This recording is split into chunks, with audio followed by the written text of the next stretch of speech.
Hello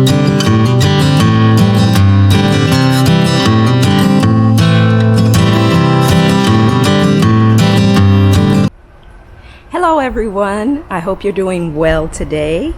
I want to welcome you to my garden. I'm Taffany and this is Tika's Gardens, and today I'm going to be planting some gardenias in the back bedroom garden. So I'll show you what I have there. I have frost-proof gardenias, and that little circle bed back there, I went ahead and got some more stone for that. So I finished that up a couple of days ago and I did record that.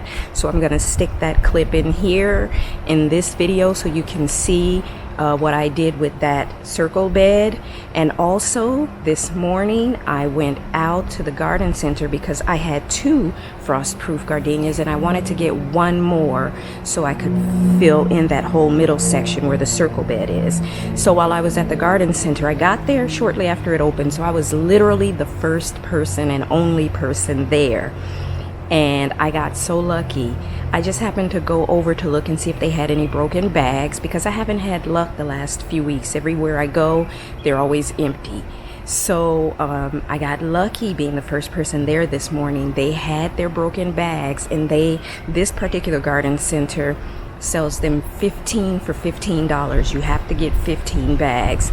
And they didn't have the generic brands. They had Coast of Maine, Miracle Grow, some of these other big brands of garden soils and raised bed mixes. So I got so lucky. I got some really good brands for $1 a bag. So I'm going to show you the raised bed that I filled up this morning. I didn't record that. You've seen me fill raised beds up before. You didn't need to see me do another one. My nose is itching. But yeah, so I'll show you that the last raised bed is now filled, so I can actually get that section planted now. So let's see, what else did I do? I think that's it for today. So let me show you the raised beds that I got filled up and what I did in the vegetable garden. Then you will get to see me do the circle bed, and then we'll get the gardenias planted. But we'll look at the vegetable garden. I'll show you the gardenias and tell you a little bit about them. All right, so let's head over there now. All right, so as we're heading to this vegetable garden, I'm gonna get the camera turned around and let you see.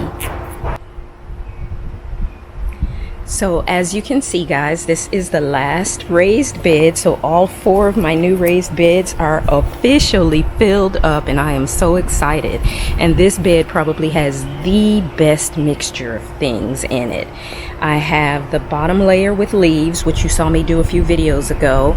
And then in this bunch of raised broken bags that I got this morning, I had hardwood mulch, so I put that hardwood mulch on top of the leaves, and then I added composted cow manure and raised bed mixes and things like that, and then I topped it with Coast of Maine. So this bed is full, and as I swing around here, I had an extra bag, so I went ahead and filled this section up. That is just composted cow manure, and I used a little bit of that same composted cow manure, and I kind of tilled this bed since the cabbage did not grow, and the broccoli that I had put in here, the seeds, I tilled this a little bit, broke it up, and added some of that fresh composted cow manure to kind of loosen it and make it a little fluffy. And I'm going to try to do some more seeds. But just to give you an update, bell peppers are growing. Oh, before I leave here, you can see the carrots are growing.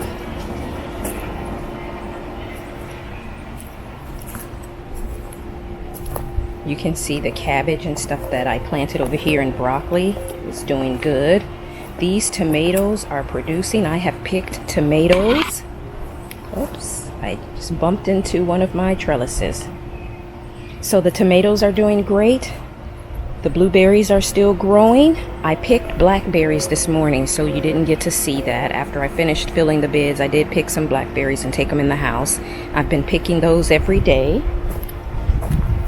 Here, let me see if I can get close. You can see I've got spinach coming up. The mustard greens have all pretty much sprouted. And our kale, turnips, and collards are doing good. They're all growing great. And last but not least, the herbs are thyme and dill, the cilantro, which is blooming, chamomile, Tika's catnip right there is taken off. The stevia plant has taken off. The sage down here is struggling a little bit, so I'm gonna have to get it watered, and maybe it needs some fertilizer. Our peppers are growing, but you see how big the African basil is. This stuff always does so good for us, and it's filled with bees during the day. So it is doing wonderful in there. And of course, let me step back up in the vegetable garden. The sea of lilies. It's really pretty. All right, guys, so let's head over here to the gardenias. Here are the gardenias. These are called frost-proof gardenias, and I have 3 of them. They will fill in this spot. I will be pulling out this gardenia that did not survive, and so they will go here to kind of cordon off or section off this back bedroom garden. And these frost-proof gardenias grow 3 to 4 feet tall and 3 feet wide, and they, I believe, if I could remember correctly, I'll put the information on the screen so you can see, but I think it goes up to zone 11. So that's what I'm going to do. And then, of course, as you recall, I have on this side the Jubilation gardenia, and the one that died over here is also a Jubilation gardenia. And I was going to put those up, but they had a sale on the frostproof, and they have them in these big 3 gallons, so I definitely went for these because the price was good, and they still get about the same height as the Jubilation gardenia. So that is what I'm going to be doing. So let's go ahead and let's get started planting. Let's see. I'm gonna set the camera up, show you my spacing, pull out the old gardenia, and we'll just get everything done. So let's get going.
All right, well, here they are.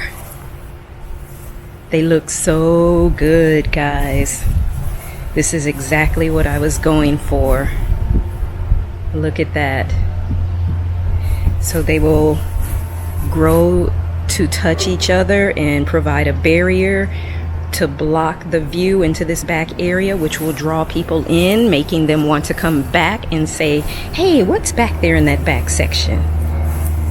But you can kind of take a look and see these gardenias have been pruned pretty hard at the garden center.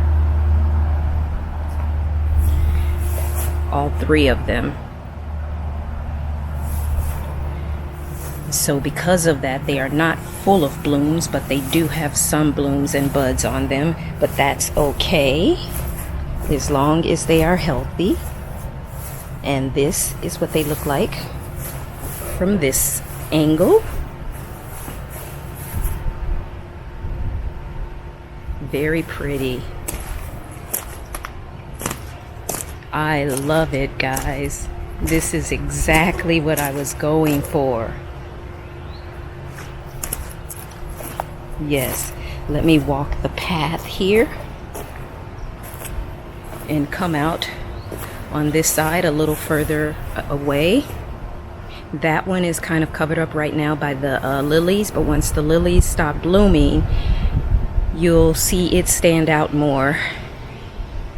Yes, this is perfect, guys. I love it. I love it. This is exactly what I wanted.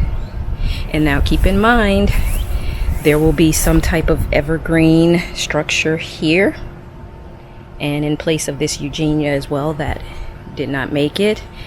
And when we come on this side, entering the bedroom garden from this direction, again, there will be an evergreen structure here and here, marking both entrances to this back bedroom garden.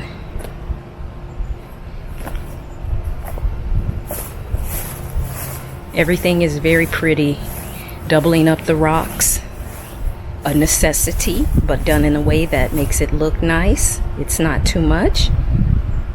I really think this looks good, guys. All right, well, that is it for today for this bedroom garden. All right, guys, well, that is it for now. I have the gardenias planted. They look good. I really love it. It turned out exactly the way I was envisioning in my head and what I wanted. You know, an evergreen screen that will also provide some blooms at some point in the year. I think gardenias was the perfect fit. And these frost-proof being on sale, can't beat that. So guys, I thank you for joining me today. Thank you for gardening with me especially, and I will see you in the next video. Bye.